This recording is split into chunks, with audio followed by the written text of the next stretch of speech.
Hello everyone. In this video, we're going to continue on with our mail merge series. In the previous video, I showed you how you can create labels for mail using mail merge. This video, I'm going to show you how we can create a letter using mail merge. So our use case for today is we're going to go ahead and we're going to just pretend that I'm a business owner and that I want to reach out to all of my different customers. I have a database of all my customers and I'm actually going to send them a physical letter or an email or whatever. But what we're going to do with this information is we have it's a standard letter. Let's just go through it. So we have Dear, and then after Dear, we're going to go ahead and plug in the person's name, the customer's name. Then what we're going to do is we're going to plug in their address and their phone number. So rather than having to do it for each individual customer, we may have thousands of customers or hundreds of thousands of customers. We're going to go ahead and create this template, this letter template. Then we're going to go ahead and bring in all of our customers' information from an external spreadsheet. So let's go ahead and get started, and this will make more sense as we go through it. So if you're following along, just go ahead and create a Microsoft Word document. Create something similar on here like this, where you can go ahead and plug in names and addresses and phone numbers. And you can also create a spreadsheet, or maybe use an existing spreadsheet that you have that has information on it and that you want to go ahead and pull into your document. So let's go ahead and jump into mailings. Let's go to Start Mail Merge. Go to Step-by-Step Mail Merge Wizard. Now what we need to do is we have to go through these 6 steps, just like we did with the labels. So let's go ahead and select letters as our document type. And what do we want to do? Do we want to use the current document? Do we want to use a template? So you could create templates, but we're just going to use this current document that we have. So it's going to use everything that you see here. Next, select the recipients. So what we need to do is we can either pull this information in from a contact list, we can type in a new list, or we can use our existing list. We're going to use our existing list because we're going to use that spreadsheet. And it's just asking me to verify. If I had multiple sheets on here, it would ask me to verify which sheet we want to use. It's verifying that we have headers in place, which we do. Let's click OK.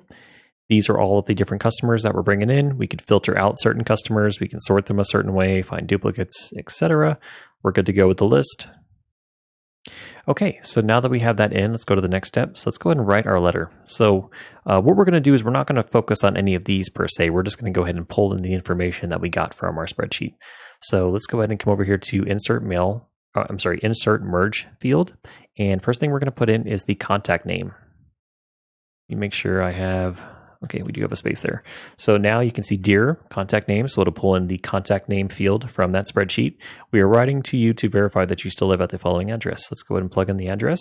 So let's do address, and we'll do city. We'll do zip, and then we'll do country. All right, next thing that we need to do is we need to pull in the person's phone number. So after the word still, let's come over here to Insert Merge field, and let's pull in the phone number. Okay, so if this works correctly, we should have this template for our letter, and for each individual template, it'll have the person's name, it'll have their address, and it'll have their phone number. So let's go to the next step, preview your letter. Or we could even come over here to preview results, and we could just do like this.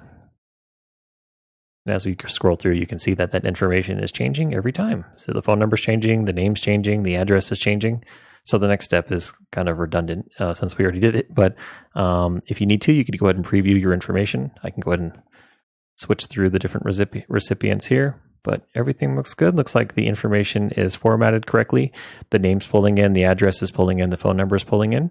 And now we need to go ahead and complete the merge. So we can go ahead and start printing out these letters if we want to, or we can go ahead and we can actually merge it into a separate document where we'll have one document with each individual template that's filled in with the customer's information. So let me show you how that works. So edit individual letters. Let's do all. And it may take a moment. You're going to see this number jump up in the bottom left. You can see it hasn't updated yet, but we have a lot more than 2 sheets. You can see that each page has the customer with their own version of that template. All right, everyone. So that is how you can use mail merge to create lots of different letters. You can see there's 91 different pages. So this is how you can use the mail merge to create lots of different letters. You're not having to go in and create the same thing over and over and over and just changing 1 or 2 things. You can just create the shell or the template and then just use mail merge to plug in variables from your spreadsheet, or maybe you can even just type them in as you go. You see, we didn't have to use a spreadsheet. So I hope you guys found this video helpful.